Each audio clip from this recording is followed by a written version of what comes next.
Voting for parliamentary elections has concluded in Sri Lanka. The final result is likely to be announced on Friday, according to the poll body.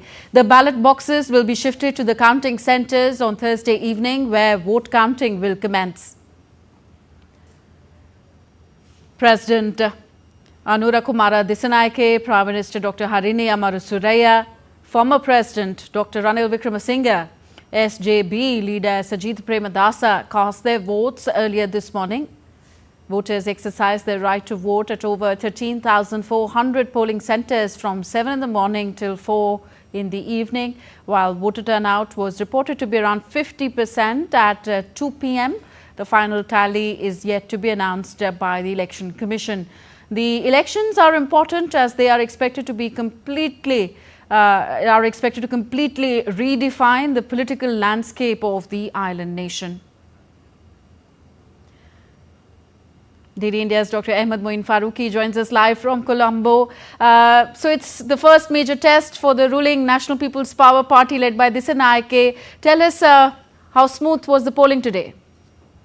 Tanvi, to begin with, yes, you're absolutely right. It's a very important test for the ruling NPP government and the President Anura Kumara Dissanayake. Today, of course, the voting had been largely peaceful. There were no incidents anywhere across the island, except for maybe a few incidents where there were some natural causes because of which certain incidents had happened. But barring that, there were no incidents of law and order situation anywhere in the island. As of now, we have been told that the observers for the election have they have opined that the voter turnout will be somewhere around 60 to 65%, which is considerably lesser than what we had seen during the presidential election. In the presidential election, the voter turnout was reported to be 78%, and that's a huge drop from there.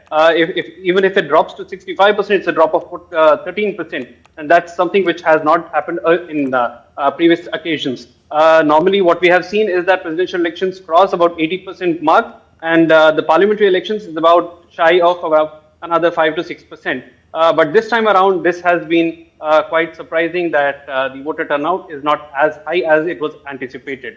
At the same time, we would also want to mention that right now I'm standing just outside one of the counting centers in Colombo, and gradually one after the other, the buses are bringing the ballot boxes to this counting center, and once the postal ballots will be counted, thereafter the ballot boxes will be opened and the counting of those votes will commence. Most likely we'll start to get to hear with regard to the results of the postal voting by 10 p.m. tonight, as informed by the Election Commission. And later on tomorrow, we'll get to know the trends with regard to what would emerge from the entire election as such.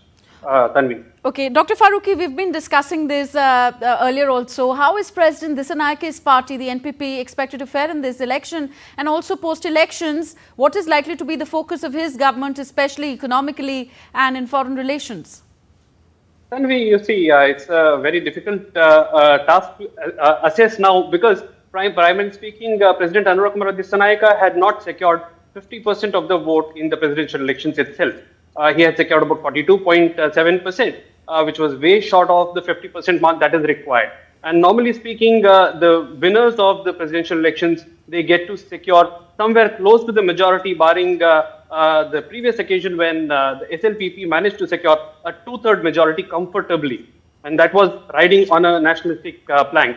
But now what we are seeing is a desire for change from among each of the Sri Lankan people. And that's something which has brought about a complete change of the guard from the old guard to the new guard. NPP, which normally used to secure about 3% of the vote in the presidential elections, this time around secured 42%. And now we are anticipating, the experts have said that there is a possibility that they can secure a majority. But it will be very difficult to say what exactly will be the range of numbers. To begin with, yes, there are no exit polls, there are no opinion polls here in Sri Lanka. So therefore, we need to see how much will be the number that they could muster. Secondly speaking, with regard to what will be the task that will lie ahead, 21st of November will be the time when the new parliament will convene, and they will discuss the agenda with regard to what the government will be planning to go ahead for the next 5 years. Thereafter, a vote on account will be presented. so that the first 3 or 4 months of the next year will be taken care of and it can be accounted. And thereafter, in the next year, in February or March, that will be the time when the budget proposals will be formally presented before the new parliament. That budget proposal will include several of the reform agendas which President Desanayake had been promising during his election campaign. Okay, we leave it here. Thank you very much, Dr. Ahmed Moin Faruqi, with those updates from Colombo.